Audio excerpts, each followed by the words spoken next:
tetapi juga menjadi panggung untuk mempererat ikatan sosial dan kebersamaan di antara sesama masyarakat. Perbedaan pilihan dan warna partai politik sempat membuat suasana menghangat.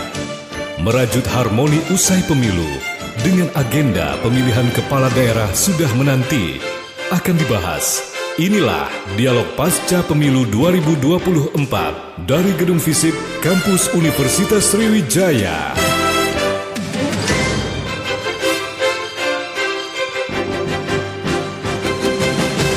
Baik, teman Pro 2 dan juga hadirin, kami mohon untuk berdiri. Kita akan menyanyikan lagu Indonesia Raya terlebih dahulu.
Kembali.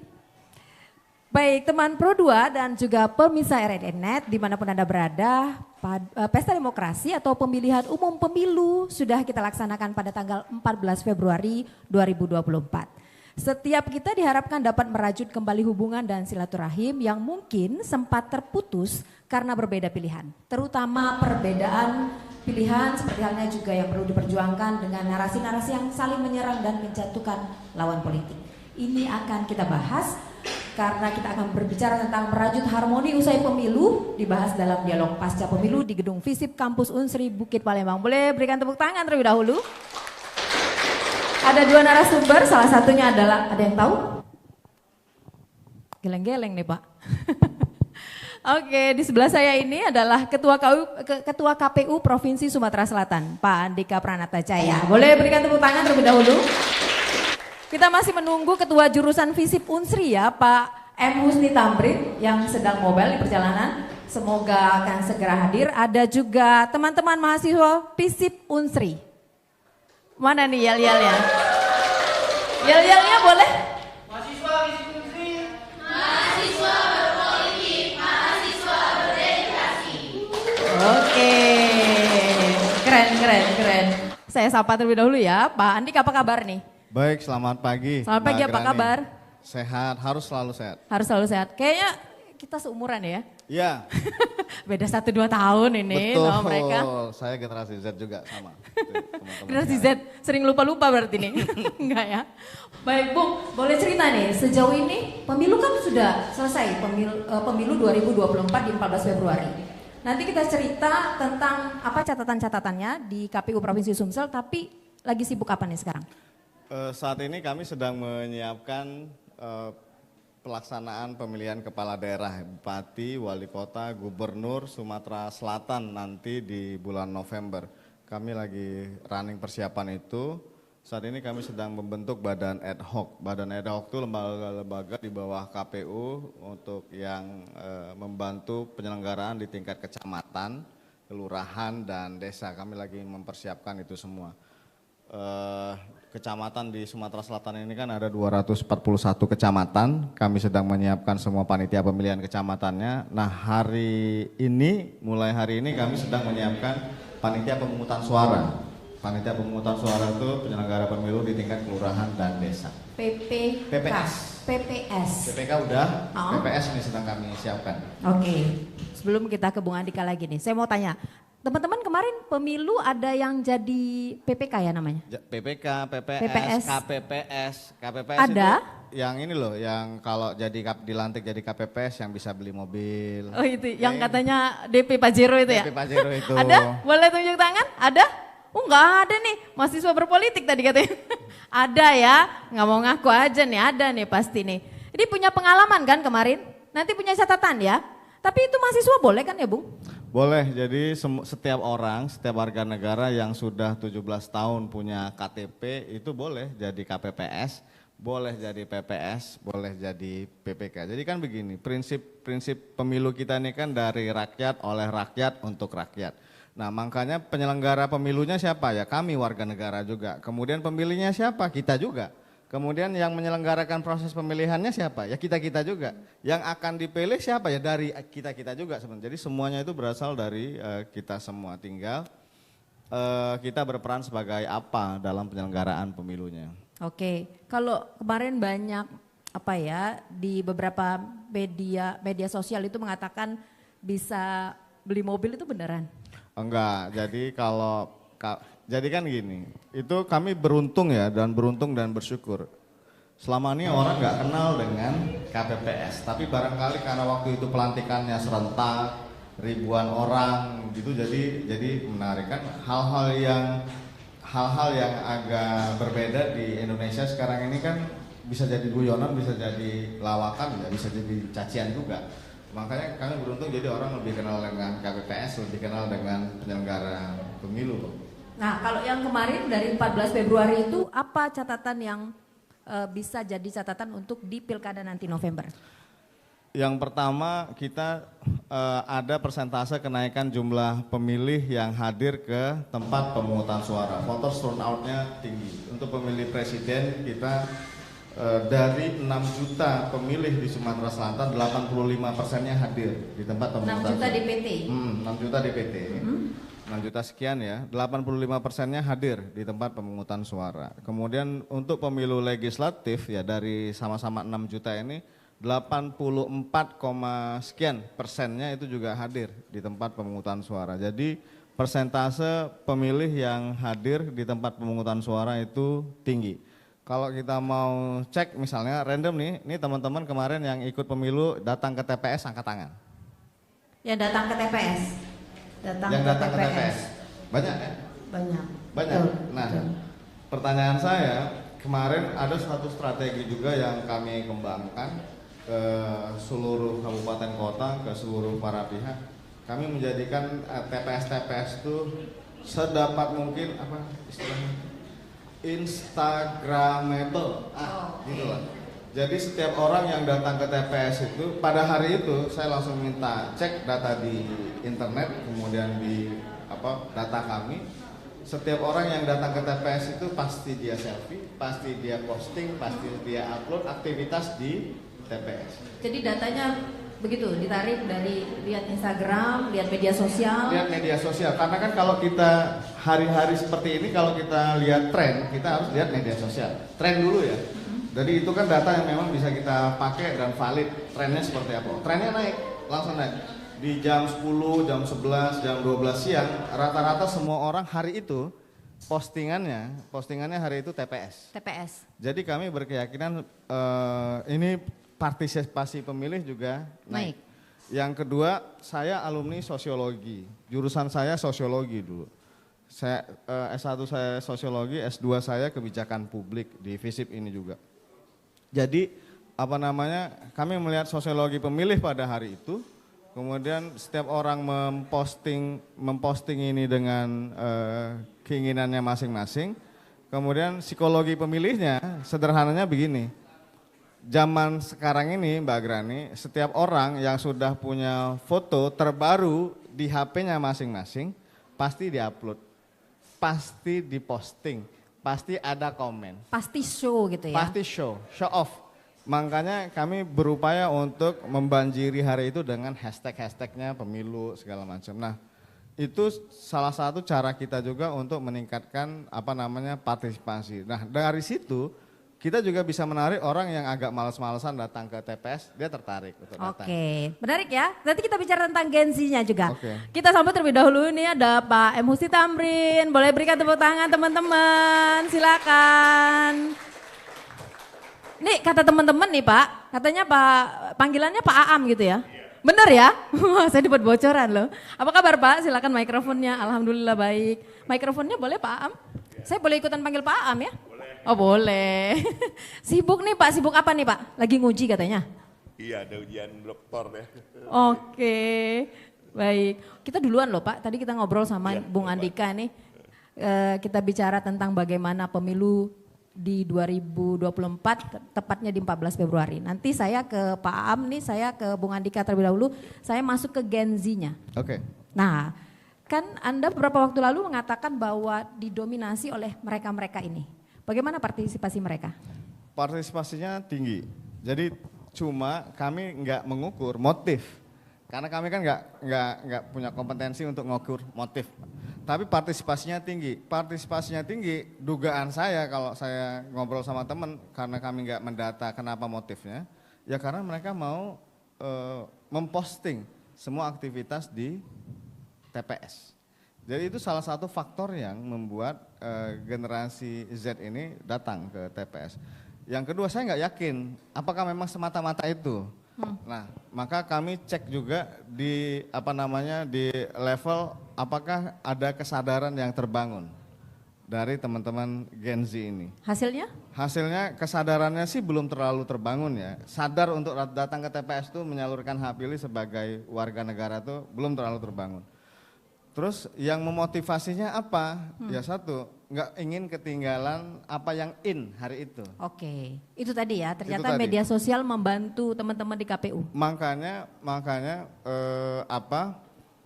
kami dari sejak awal selalu membanjiri media sosial kami di KPU, di Instagram, Facebook, Twitter, TikTok.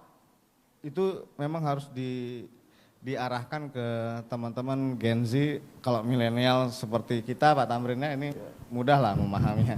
Tapi yang di Gen Z ini kami harus memang cari cara, cari bahasa yang dekat dengan teman-teman ini. Teman-teman Gen Z ya. Oke, ini menunjukkan ya tadi ya bagaimana usia Gen Z ya.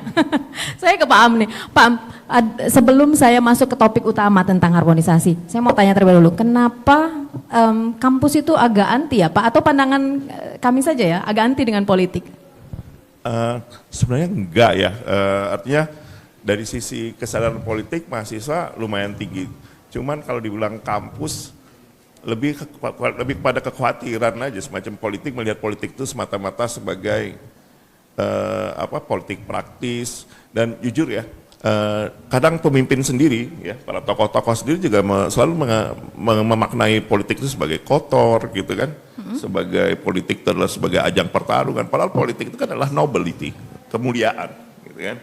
Nah, justru kita berpolitik itu dalam rangka mengatur supaya masyarakat ini tidak menjadi, kalau Thomas Hobbes homo homini lupus gitu, menjadi serigala bagi sesamanya.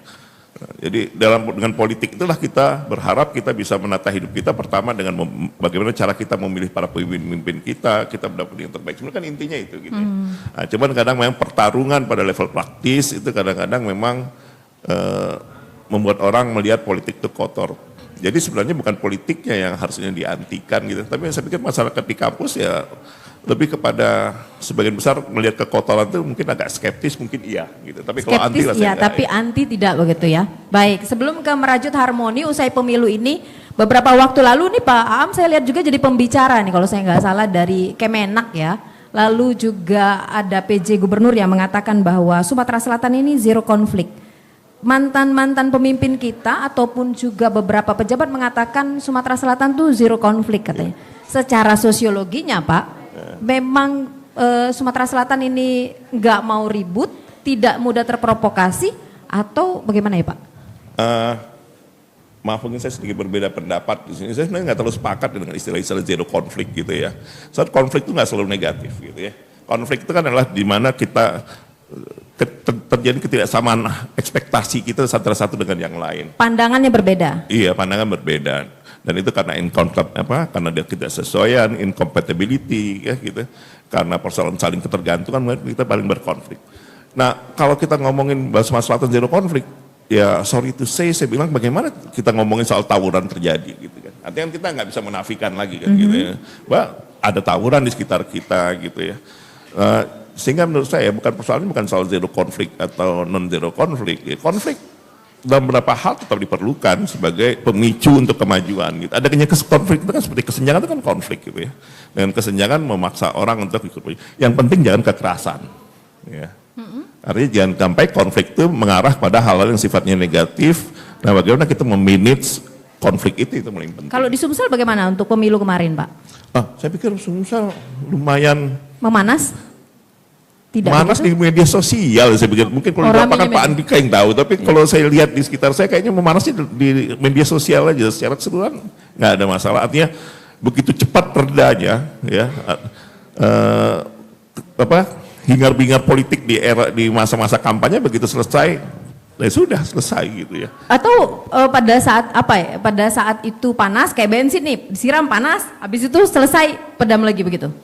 Ya, artinya kan karena tidak menyangkut mungkin hal-hal yang sangat prinsipil sekali gitu. Dan kita tahu pemilu ini secara keseluruhan bukan hanya Sumatera Selatan yang menguntungkan di pemilu ini, kita tidak terjadi lagi pembelahan-pembelahan secara yang tajam berdasarkan politik identitas. Gitu. Atau juga karena itu presiden, Pak? Ya. Atau karena presiden jauh, tidak begitu dekat di masyarakat? Enggak juga, kan isu itu kan sampai kemana-mana gitu ya. Nah, tapi kan sekarang isunya bukan lagi soal isu agama kan gitu kan. Nah, beda dengan waktu kita di sebelumnya 2014 ya gitu ya. Kalau di sekarang kan isu-isunya lebih kepada isu program. Antara status quo dengan perubahan itu aja isunya kurang lebih kayak gitu kan. Gitu. Oke, kita coba tanya ke KPU-nya. Serepot apa nih Bung kemarin ketika misalnya datang ke 17 kabupaten kota memberikan sosialisasi, adakah juga riak-riak dirasakan di masyarakat? Yang pertama begini, ada dua hal yang menyebabkan peristiwa pemilu itu dia jadi panas atau enggak. Yang pertama dari penyelenggaranya, kami. Dari KPU-nya, dari Bawaslu-nya, dia siap nggak menyelenggarakan pemilihan. Nah, Anda kemarin kan baru juga ya Bung?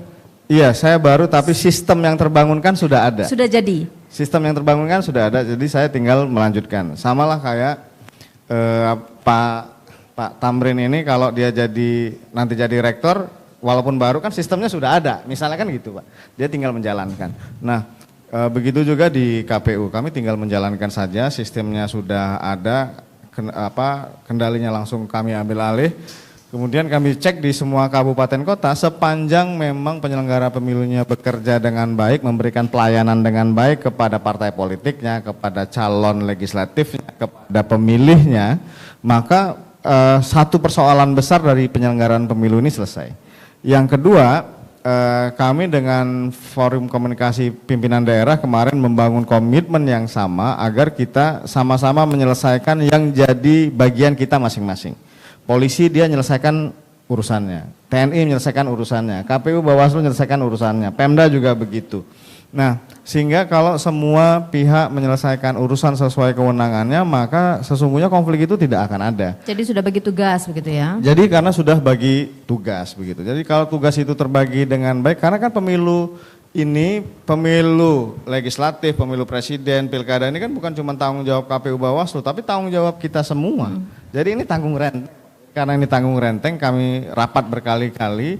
Kemudian yang jadi core bisnisnya kami di KPU harus kami selesaikan, begitu juga dengan di Bawaslu, begitu juga dengan pemerintah daerah. Nah, yang terakhir, kalau Mbak Agrani dan Pak Tamrin lihat, kami proses penghitungan suara mulai dari tingkat kecamatan, kabupaten, kota, bahkan provinsi, kami live. Jadi meski orang nggak bisa masuk seperti di ruangan ini, kamera menyala sepanjang persidangan penghitungan suara itu kami live. Jadi semua orang bisa disaksikan tanpa jeda. Itu semua prosesnya, silakan diikuti aja. buat yang tahan ngikutinya kan, karena itu seharian penuh gitu. Jadi dengan sistem yang terbuka itu, calon legislatif sambil di rumahnya atau sambil di mana dia beraktivitas dia bisa ngikuti. Seterbuka itu jadi dibuat ya? Karena sesungguhnya sejak awal KPU itu kan bekerja di ruang kaca sebenarnya. Jadi semua orang melihat dia, regulasinya jelas, apa-apa yang akan dilakukan jelas, calon kepala daerahnya jelas, calon presidennya jelas, calon legislatifnya jelas. Problematikanya barangkali ada karena ini kontesnya kontes yang massal. Di kontes yang massal ini kan kita tidak bisa tidak semua orang bisa terpilih. Misal gini, DPRD Provinsi Sumatera Selatan itu seatnya, kursinya cuma 75 orang, yang daftar 1.720 orang, ya kan? Jadi dari 1.720 yang diterima cuma 75, maka potensi konfliknya pasti ada. Konfliknya antar mereka, iya, bukan di masyarakat. Iya, pasti ada kan, karena barang sedikit yang ingin banyak, itu teori ekonominya ya sesederhana itu. Untuk DPRD Kabupaten Kota itu lebih banyak lagi. Ada misalnya DPRD Kota Palembang 45 atau 45 gitu ya. Yang daftar 2.000 lebih, tapi barangnya kursinya cuma 45. Konfliknya pasti ada nggak?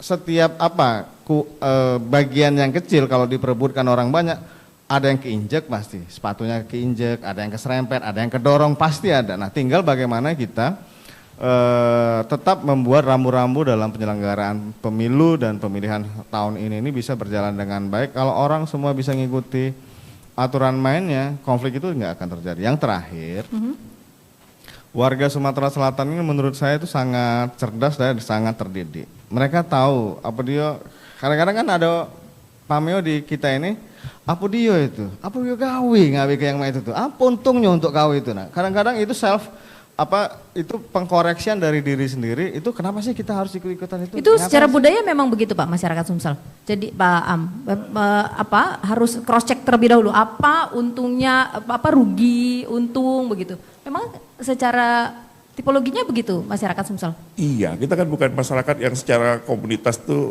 secara masyarakat secara keseluruhan tuh yang senang. Nah, berkonflik terjadi tapi senang dengan pertentangan antar masyarakat itu jarang ya. Paling pertentangan kan antar individu. Tidak mudah tergesek begitu? Saya pikir enggak ya.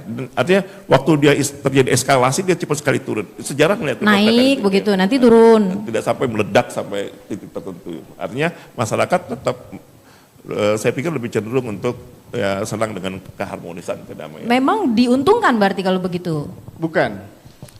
Yang beruntung tuh saya, karena saya kuliahnya sosiologi. Oke, jadi sudah dapat ilmunya begitu ya? Iya, jadi kan saya belajar tentang budayanya, saya belajar perilaku orangnya, saya belajar perilaku masyarakatnya, saya belajar perilaku pemerintahnya. Nah, makanya dengan mempelajari itu semua kan kita punya ilmu untuk bagaimana kita mengelola dan memaintain sini. Ini bukan karena duduk di sebelah Pak Aam kan, karena dosennya gitu bukan ya? Bukan juga, Pak Aam memang dosen saya waktu sekolah S2 memang. Cuma kan yang kita ambil itu kan ilmu-ilmunya nih. Nah, ilmu-ilmunya nih yang memang secara saintifik kami kembangkan di KPU. Baik, gitu. Bung Andika ditahan, Pak Aam juga ditahan. Katanya nih Bung Andika punya door prize nih, punya hadiah untuk teman-teman ya. Sudah punya pertanyaan ya Bung? Ada ya, oke. Tapi kita break sejenak. Ada teman saya ini Lydia dari Visip ya, betul ya? Visip tapi di Indralaya. Oke, boleh Lydia? Kita berikan tepuk tangan dulu. Kasih semangat untuk penampilan Lydia, silakan. Anda masih mengikuti Dialog Pasca Pemilu 2024 dari Gedung Visip, Kampus Universitas Sriwijaya.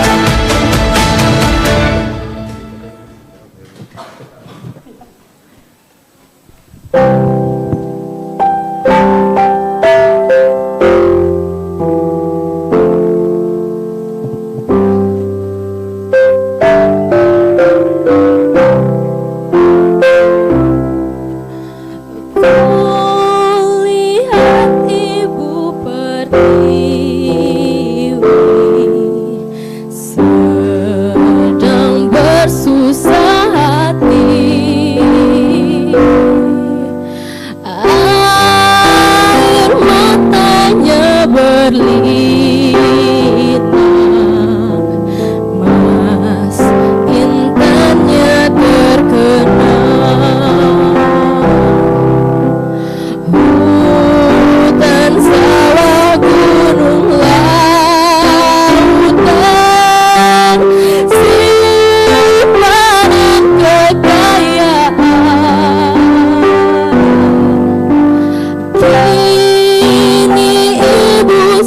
sedanglah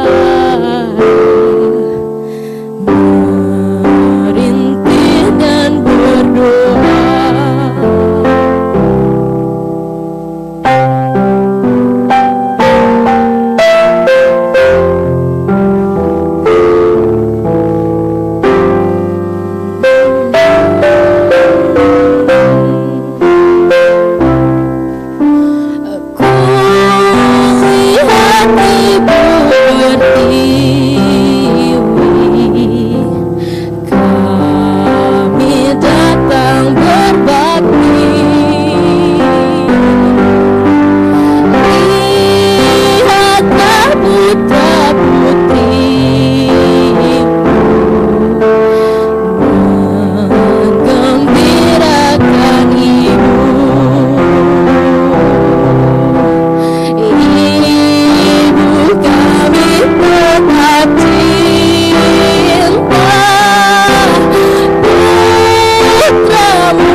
Baik, terima kasih Lydia. Boleh berikan tepuk tangan sekali lagi dong.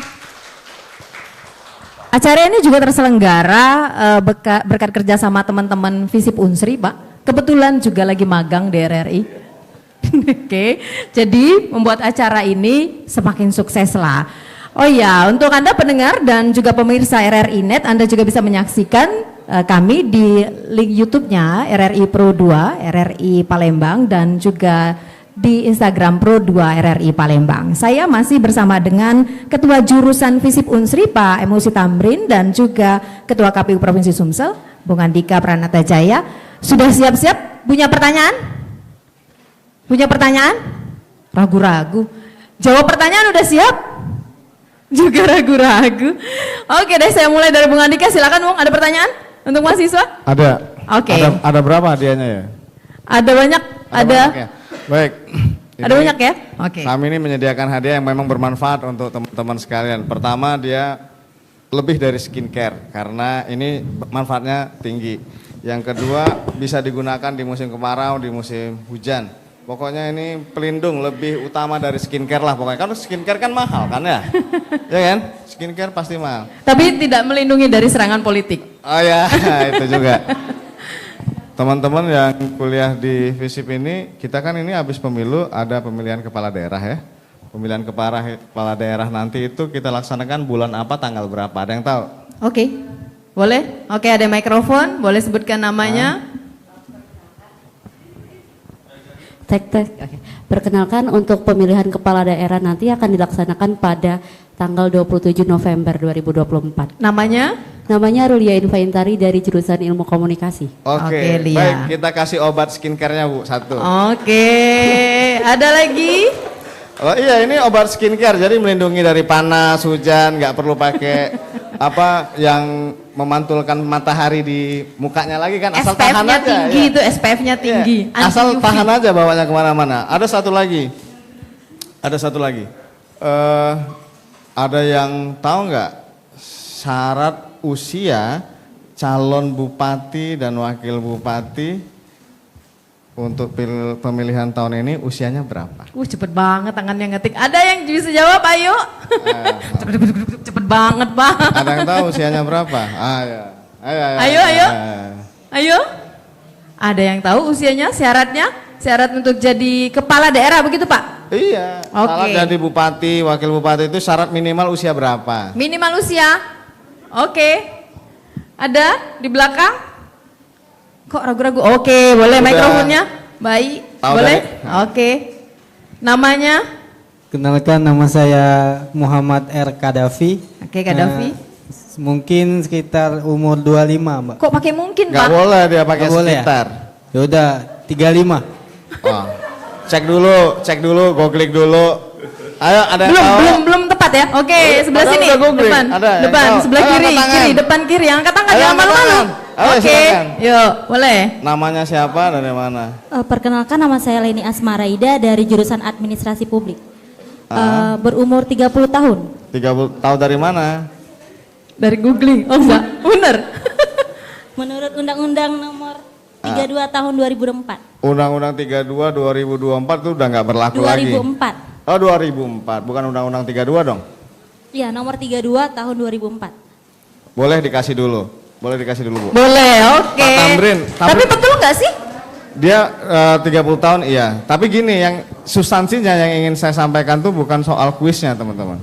Ini menunjukkan ke kami ya, Pak Tamrin ya, ke kami, ke kita semua, bahwa literasi Gen Z, literasi saya boleh mengkritik juga ya Pak Tamrin, literasi teman-teman mahasiswa terhadap persoalan yang menjadi concern kuliah teman-teman sendiri ternyata kurang. Nah, ini juga mengajarkan kepada kami bahwa ternyata soal tanggal, soal isu-isu konten terkait dengan pemilihan bupati, wakil bupati, wali kota, wakil wali kota ini tidak diketahui oleh golongan terpelajar. Kira-kira Tapi gitu. kalau dari tanggal mereka tahu. Dari tanggal mereka Di luarnya tahu. mereka tahu. Di luar mereka tahu, yang mereka tahu cuman tanggal. Tapi begini, kalau kita ingin meningkatkan partisipasi masyarakat, mereka juga harus punya kebutuhan, bukan cuma tanggal. Kalau tanggal mereka tahu, 27 ke TPS nih. Tapi dia punya needs apa di pelaksanaan pilkada ini sehingga dia punya curiosity, dia punya keinginan untuk terlibat. Nah, Syarat dia belum tahu banyak begitu maksudnya. Betul, makanya di awal-awal ini teman-teman ya, kami lagi berupaya terus bagaimana caranya melibatkan semua teman-teman yang usianya seperti saya ini, yang di depan ini, yang nggak jauh beda lah kita kan. Nah, kami lagi cari cara Pak agar mereka terlibat. Kalau ini teman-teman ini sudah terlibat karena mereka ini menempati proporsi yang terbesar dalam daftar pemilih kita, maka semua kalangan ini bisa kena. Tapi bukankah itu artinya bahwa edukasi dan sosialisasi itu belum kena ke mereka? Bukan belum kena. Jadi sosialisasi dan informasi itu kan gini. Di dunia informasi yang sangat komparatif sekarang ini, kita ini cuma diberi pilihan-pilihan oleh, kami sampai harus belajar itu Mbak Greni, oleh kalau yang ngatur orang bisa lihat feed siapa, apa namanya itu ya, algoritma. Semua ini kan diatur oleh algoritma. Maka begini aja challenge-nya ya, teman-teman silakan follow Instagramnya KPU. Ini kami ini lembaga negara, bukan nyari followers. Kalaupun followers kami banyak, kami nggak dapat uang dari situ. Tapi kepentingan kami adalah memberikan banyak informasi ke teman-teman mahasiswa sekalian.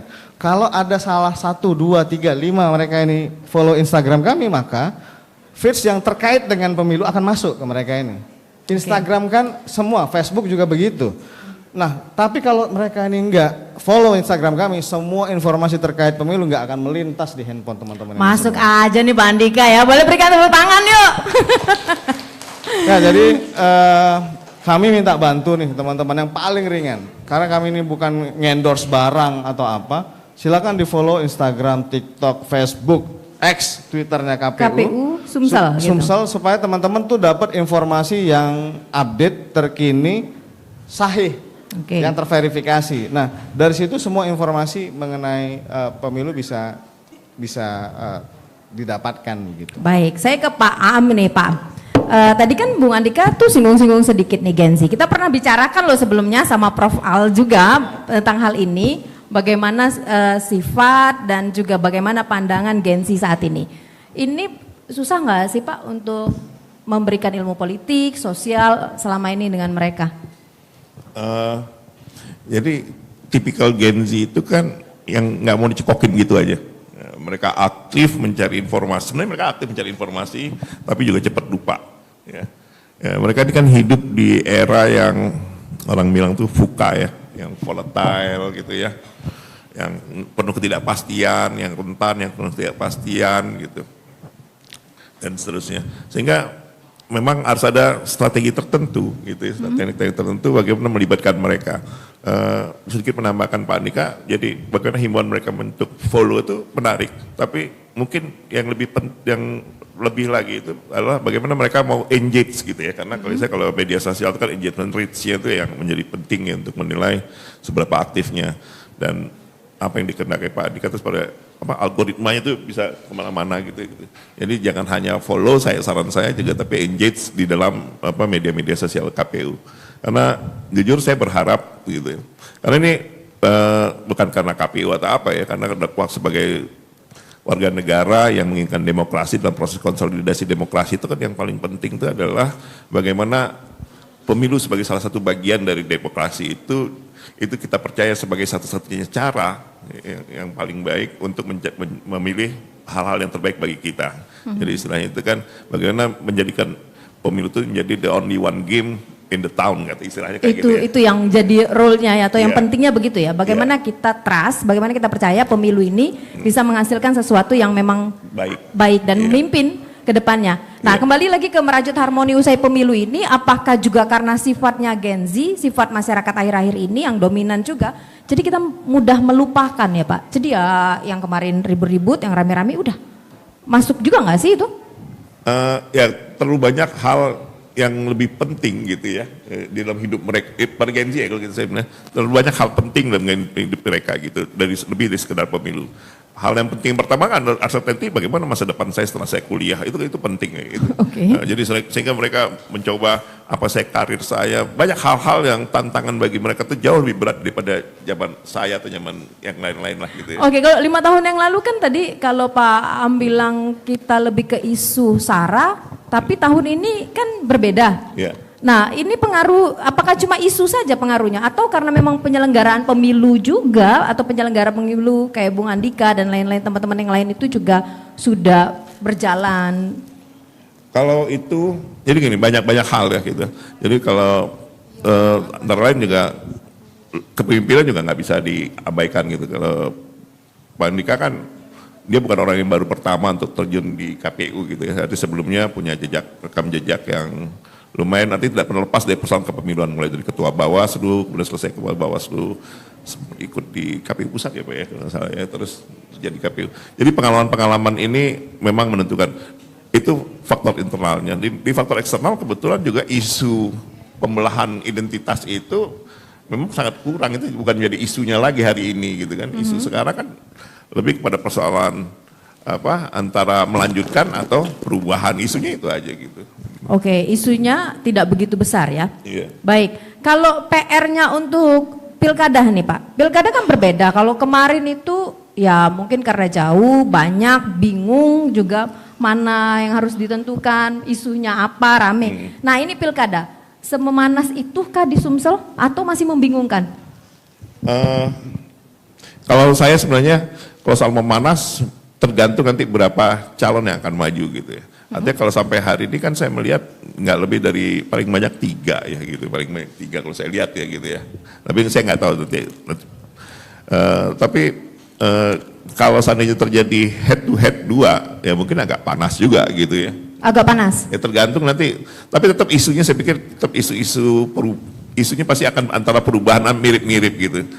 Jadi tidak ada isu-isu yang sifatnya kurang lah ya, seperti kedaerahan gitu. Tidak begitulah, isu kedaerahan kalau di Sumsel ya? Saya pikir nggak terlalu nanti kedaerahan tuh. Mungkin di bawah permukaan mungkin akan muncul ya bahwa ini orang Kumring, ini orang Semendo, tapi itu nggak akan terlalu menonjol karena pasti pasangan akan memilih mix di antara persoalan-persoalan kesukuan itu. Kesukuan itu tidak akan terlalu mempengaruhi, tapi justru bagaimana isu yang dialami Sumsel sekarang itu yang mungkin lebih menarik. Saya ke Bung Andika nih, Bung, konsernya kemarin salah. Kemarin launchingnya bukan konsernya, launchingnya tuh keren kan, banyak kritik juga kan. Nah, tapi untuk pilkada nih sudah sampai di mana nih? Apanya tuh? Untuk pelaksanaannya sudah sampai di mana untuk saat ini? Hari ini kami, tadi seperti yang saya sampaikan, di hari ini kami sampai pada pembentukan panitia pemungutan suara. Kalau panitia pemilihan kecamatan, PPK itu sudah selesai.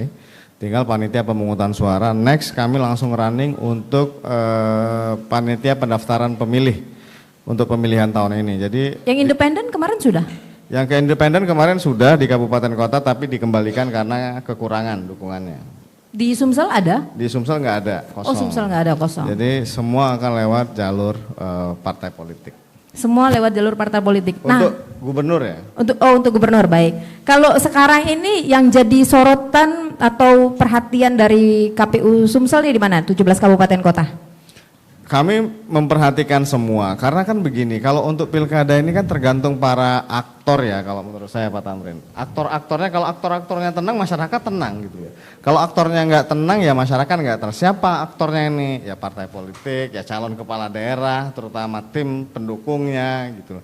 Nah jadi, tapi begini, dari pengalaman kita pemilu 2004, kemudian pemilu 2009, 2014, 2020, sampai ke 2024. Kemudian pilkada kita kan yang pertama kita mulai di tahun 2015, 23,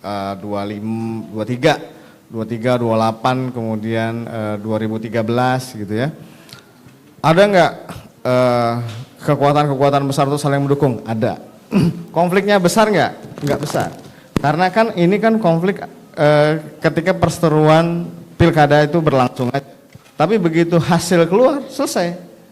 Hasil keluar selesai. Sorry nih, nggak ada dalam rekor sejarah kita kan ada yang sampai ribut besar-besaran gitu. Besar bakar-bakaran, nggak ada. Ada pernah di Kabupaten Patlawan satu kali, itu aja.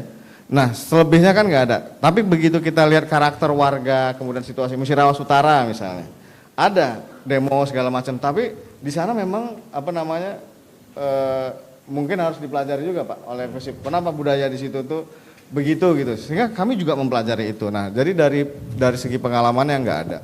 Satu hal Mbak Agrani yang kami pastikan sekarang ini kami memulainya dari kami dulu, para penyelenggara pemilu ini, bagaimana kami menjelaskan, kemudian memfasilitasi, kemudian melayani siapa? Pemilih, partai politik, calon kepala daerah ini, Bapak mau nyalon perorangan misalnya, oh silakan dukungannya sekian. Kemudian silakan penuhi, kalau bisa kami hitung satu-satu, kalau boleh ada dukungannya silakan, kalau nggak ada ya kami kembalikan, kan kira-kira gitu. Nah kalau yang dari partai politik, lihat nanti dukungan partainya cukup atau enggak, kami verifikasi. Jadi semua kalau di KPU ini dia sudah terstruktur dengan baik. Nah tinggal seperti yang Pak Tamrin sampaikan tadi, ini kepala daerah mau jualan apa misalnya ke masyarakat ini, itu loh. Mau jual perubahan, mau jual existing, kami ya silakan aja. Tidak masuk ke sana ya? Kan tidak masuk ke sana, ya silakan aja masyarakat itu menilai. Nah cuma ini ada perubahan ya teman-teman, perubahan gaya pemilu yang sudah terjadi di tahun 2024 ini. Kan teman-teman kita nggak lihat lagi ada artis dangdut ikut kampanye akbar yang didatangi oleh ribuan orang. Ya, kalau sekarang bagaimana? Sekarang boleh aja seperti itu kalau dia memang lagi musim kampanye, tapi pertanyaannya masih efektif nggak? Nah ternyata kan kalau di daerah-daerah besar di Sumatera Selatan ini kemarin ketika pemilu legislatif kita nggak merasa kayak ada kampanye kok. Kampanye kan dalam mindset kita selama ini kan ini ada perkumpulan orang banyak di satu tempat, ada hiburannya, ada yel-yel, ada ngacung jarinya kan gitu, ada bagi-bagi kaos. Kalau sekarang udah nggak lagi. Nah ternyata kampanyenya ini langsung masuk ke jantung hatinya teman-teman pemilih ini. Lewat apa? Media sosial. Lewat media sosial. Itu juga dapat apresiasi yang menarik ya. Banyak pihak juga yang memberikan apresiasi bahwa cukup efektif aturan yang dibuat oleh KPU itu tentang bagaimana kampanye terbuka itu diberikan aturan sesuai batasan dan lain sebagainya. Kalau untuk pilkada nanti sama? Sama, kami juga akan mengatur itu termasuk juga di media sosial. Yang ingin saya sampaikan begini, karena ini pola kampanyenya juga sudah berubah. Ini saya sangat nganjurkan gini ke teman-teman mahasiswa, ke setiap orang lah, carilah informasi mengenai pemilu, mengenai kepala daerah ini juga dari media sosial begitu. Supaya apa? Supaya teman-teman bisa tahu dan bisa menentukan pilihan. Itu kalau medsosnya didaftarkan juga itu ke KPU? Kalau yang resmi didaftarkan. Ke KPU? Ke KPU. Kalau kerjasama dengan Bawaslu-nya bagaimana nanti pengawasannya? Kalau pengawasannya, kami setiap hari berkomunikasi dengan teman-teman Bawaslu, setiap tahapan penyelenggaraan yang dilakukan KPU juga dihadiri oleh teman-teman Bawaslu. Jadi Bawaslu itu dia melekat aja dalam setiap proses tahapan pengawasannya ya langsung mereka lakukan begitu. Nah yang terpenting ini begini Pak Tamrin, ini fenomenanya akan baru nih di pilkada ini kalau menurut saya ya. Nanti masyarakat ini langsung bisa berinteraksi dengan calonnya lewat apa? Lewat media sosial. Jadi yang awalnya takut bertanya, nggak ada waktu untuk bertemu, nggak ada ruang untuk bertemu, mereka akan ngajukan tuh ke media sosial. Menarik ya, jadi tugas KPU-nya agak lebih ringan ya. Untuk mengawasinya itu nggak akan sampai ada bentrokan fisik begitu kan. Paling ramai di media sosial. Iya, nah ini yang maksud saya, kalau yang orang berpikir Mas ini akan ada gak isu SARA, ini akan ada gak tabrakan pendukung. Kayaknya mulai berkurang deh sekarang ini. Ada mungkin di media sosial. Ada di media sosial kan nggak ketemu orangnya. Tahu-tahu kan yang lagi misalnya lagi bertempur ya dalam tanda petik di Instagram atau di chat itu satu duduk sini satu duduk sini sama-sama nggak tahu. Oke. Sama-sama nggak tahu gitu. Menarik ya. Jadi tidak ada benturan fisik lah begitu ya. Karena dan media sosial ini juga sudah mengubah pola keseharian kita ini. Nah, jadi orang juga barangkali udah enggan jalan kaki misalnya kalau dulu kan jalan kaki dari Masjid Agung ke kantor DPRD, orang udah enggan mungkin seperti itu, Pak. Saya bukan manas-manasin, tapi barangkali memang udah berubah. Nah, tinggal kami, yaudah di media sosial ya silakan aja. Masuknya di sana, mainnya di sana. Baik, Pak Am, saya ke politiknya nih Pak. Kalau di Sumsel sendiri bagaimana nih? Kan lo sibuk nih, lihat partai politiknya nih yang lagi bingung. Pilih, gonta-ganti gitu ya. Kalau pengamatan dari Pak Am gimana nih Pak? Ya, itu memang problem di kita. Jadi belakangan ini semakin kesini memang terasa sekali oligarki partai itu terasa gitu ya, sehingga bagaimana DPP itu sangat menentukan, sehingga itu membuat gampang DPD ataupun DPW gitu ya. Akhirnya ya DPW dan DPD itu ya mohon maaf lah ya, dalam proses rekrutmen itu lebih menjadi hanya salah satu alternatif, karena akhirnya ada pada DPP pusat, maksudnya itu di pusat gitu ya. Itu memang problem di kita sini. Sehingga memang nggak mengherankan kalau sekarang yang kita lihat yang muncul calon-calon itu yang muncul akhirnya orangnya ya stok lama semua gitu kan. Sirkulasi elitnya itu agak terganggu. Tapi itu kan adalah bagian dari proses demokratisasi kita ya. Baik, kita tahan nih. Ada teman-teman katanya mau tanya. Teman-teman sudah siap pertanyaannya mana nih? Tadi yang mau nanya? Oke, boleh silakan perkenalkan namanya. Oke, langsung pertanyaannya. Baik, bismillahirrahmanirrahim. Perkenalkan, nama saya Muhammad R. Kadafi. Saya ingin bertanya Pak, Bapak kan sebagai ketua KPU. Boleh berdiri nggak Kadafi? Oke. Baik, Bapak kan sebagai ketua KPU tuh. Kemarin kan pada saat pemungutan suara itu ada terjadinya konflik dari salah satu paslon yang demo begitu Pak. Nah, jadi tanggapan Bapak itu sebagai ketua KPU dan para anggotanya itu bagaimana Pak? Kami ini sebagai remaja itu untuk menjalani pemilu itu secara damai dan tentram gitu, yang semestinya gitu. Terima kasih Pak. Oke, Kadafi terima kasih, boleh berikan tepuk tangan. Selain Kadafi ada lagi? Ada lagi mau tanya? Nih Pak Andika mau terbang nih. Oke, silakan ini boleh. Oh yang mana dulu? Sebelah sana dulu. Sebelah sana, sebelah sini bingung nih banyak penanya. Yang sini. Sini Bianca boleh? Oke. Silakan. Boleh berdiri. Perkenalkan namanya, jurusannya. Baik, perkenalkan nama saya Yensmigi Taningrum dari jurusan Ilmu Komunikasi angkatan 2021. Mau nanya, menurut Bapak, bagaimana sih idealnya kami sebagai seorang mahasiswa dalam memandang sebuah isu politik? Meskipun itu tergantung kepribadian, namun tentunya Bapak-bapak di depan sebagai pengamat politik tentunya, bahkan juga sebagai ketua KPU kan memiliki pandangan tersendiri. Nah, bagaimana idealnya kami sebagai seorang mahasiswa memandang sebuah isu politik tersebut? Baik, terima kasih Yasmin. Terima kasih. Satu lagi sekalian, sebelah mana? Oh di sebelah sini ada? Sebelah kanan, oke boleh yang belakang silakan. Boleh berdiri, perkenalkan namanya. Perkenalkan nama saya Rizkian dari mahasiswa Ilmu Komunikasi angkatan 21. Jadi dalam pemilu biasanya ada perbedaan pandangan yang datang dari masing-masing kubu yang terbentuk Pak. Saya ingin bertanya bagaimana cara yang tepat untuk membuat tidak adanya pendukung fanatik dari salah satu pasangan calon. Baik, terima kasih tepuk tangannya teman-teman. Ini tips dari alma mater ya. Sama angkutannya cuma beda 2 tahun kan? Beda tahun. Ya silakan Bu Andika. Baik, yang pertama gini. Demo itu boleh diperbolehkan, unjuk rasa itu dilindungi undang-undang, silakan. Cuma kalau kami sepanjang ada yang pengunjuk rasa kami akan terima. Cuma substansinya apa? Nah, substansi itu yang harusnya dikedepankan. Jadi kalau bagaimana kami nyikapinya? Tentu kami sangat paham kalau orang mau berunjuk rasa sepanjang dia dilindungi undang-undang pasti kami terima. Kemudian kami tanya substansinya apa. Bagaimana kami nanggapinya? Ya biasa aja.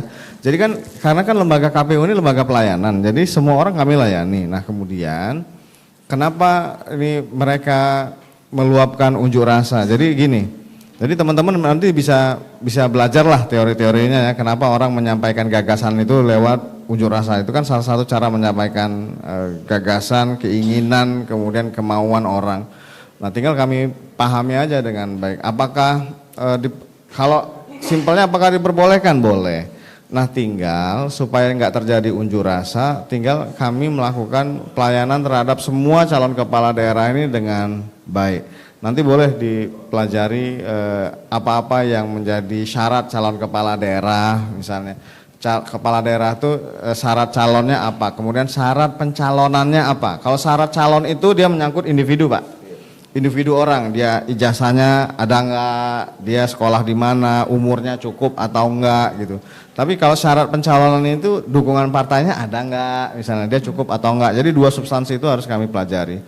Nah, bagaimana kita sebagai mahasiswa ini bisa menyikapi terkait dengan isu-isu politik ini gitu ya. Itu tadi saya minta teman-teman ini dari sekian giga paket data yang ada teman-teman ini, saya boleh dong minta 500 megabyte aja, sedikit aja, atau ya kurang dari atau lebih 100 saja MB itu loh, megabyte itu untuk teman-teman mencari informasi terkait dengan pemilu. Supaya apa? Supaya juga kita berpengetahuan gitu loh. Jadi kan gini, untuk dia bisa ikut terlibat engagement, kalau bahasa Pak Tamri, ikut terlibat tuh kan dia harus tahu dulu. Dia tahu dan dia juga harus tahu pada situasi apa, posisi apa, waktunya kapan dia terlibat. Nah, teman-teman ini bisa terlibatnya sejak sekarang. Misalnya ada yang mau jadi PPS. Nanti kalau teman-teman yang tinggal di Kota Palembang maupun di kabupaten kota sudah tahu nih tanggal 27 November hari pemungutan suara, daftar aja jadi KPPS. Ada honornya kok. Bener, ada honornya. Daftar aja jadi KPPS. Kerjanya mudah kok, cuman ngelihat suara. Nanti kami ajarin cara ngerjainnya. Nah, kalau nih teman-teman mahasiswa bisa belajar jadi KPPS, saya sarankan begitu, Pak. Dari situ mereka bisa belajar pemilu itu seperti apa. Mengkonversi suara lewat kertas suara itu menjadi hasil keputusan politik itu bisa dipelajari dari TPS. Teman-teman juga bisa mendedikasikan diri misalnya memberikan pelayanan kepada pemilih. Nanti belajar juga yang disebut pemilih siapa? Warga yang ada di sekitar TPS. Banyak hal yang bisa dipelajari. Kalau saya rekomendasikan daftar jadi KPPS. KPPS. Baik, closing statementnya sedikit sekali Bung Dika, 60 detik. Closing statementnya begini, pemilu ini kan buat kita semua. Urusan pemilu ini gini, pemilu ini akan melahirkan aktor-aktor pengambil kebijakan yang semuanya itu berasal dari kita. Pemilu ini kita akan menyerahkan sebagian kuasa kita ini kepada orang nanti yang akan ngatur kita. Supaya kita yakin orang yang ngatur kita ini baik, pelajari orangnya, pelajari sistemnya, pelajari cara kami menyelenggarakan pemilunya. Supaya apa? Supaya teman-teman bisa memberikan masukan, memberikan koreksi, memberikan tanggapan. Karena pemilu ini soal hak teman-teman sekalian. Boleh juga nggak datang ke TPS karena itu hak. Tapi yang lebih, kalau teman-teman ingin tahu ya, misalnya gini deh, siapa yang berhak nutup jalan lingkar yang di depan Masjid Agung, kita harus melingkar, nggak bisa langsung lurus. Oke. Pemerintah daerah.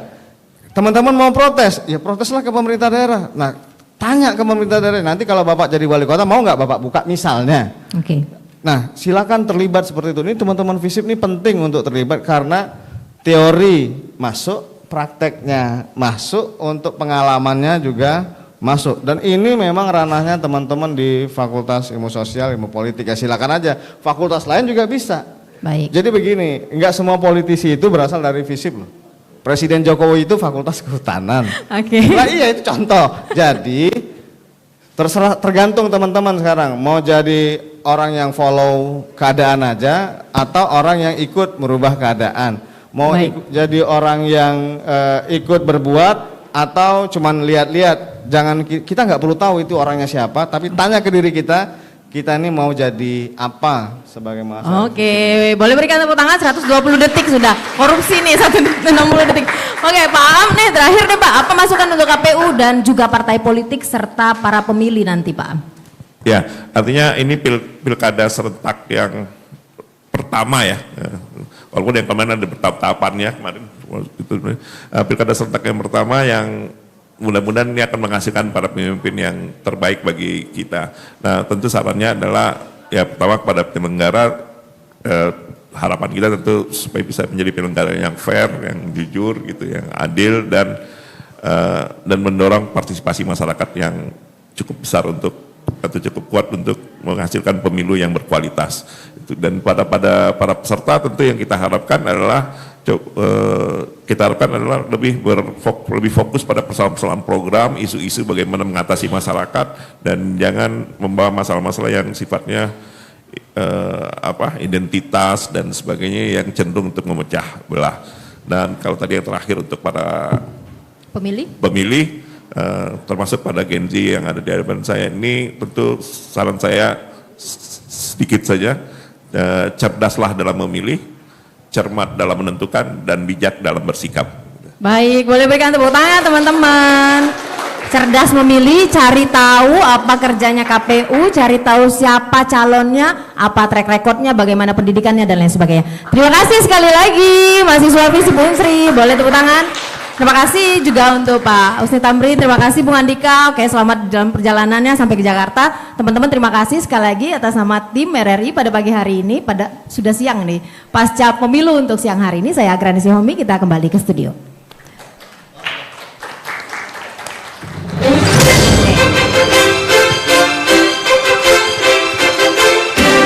Baru saja Anda ikuti Dialog Pasca Pemilu 2024 dari Gedung Visip Kampus Universitas Sriwijaya.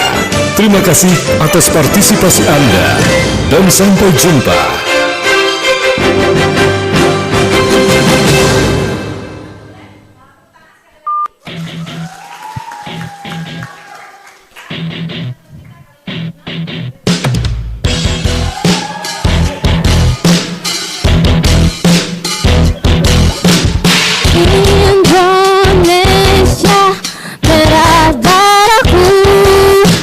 Putri boleh foto bareng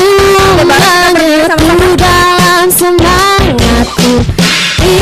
Indonesia debar jantungku, denyut nadiku berpadu dalam cita-citaku. Kejar pelangi hingga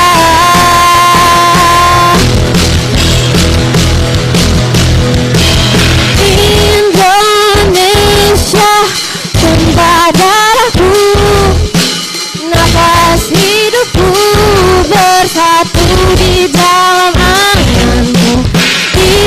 Indonesia satu bangsaku dan bahasaku berpadu di dalam cintamu. Kejar pelangi hingga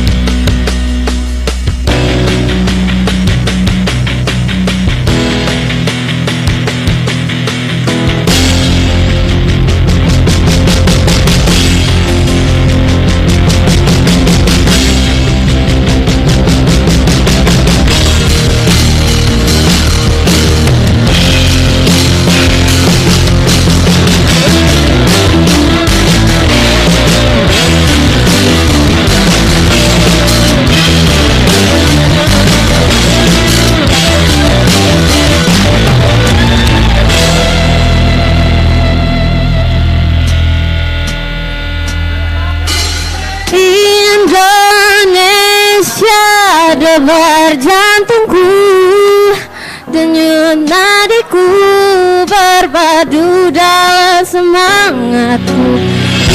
Indonesia debar jantungku, denyut nadiku berpadu dengan cita-citaku. Berdari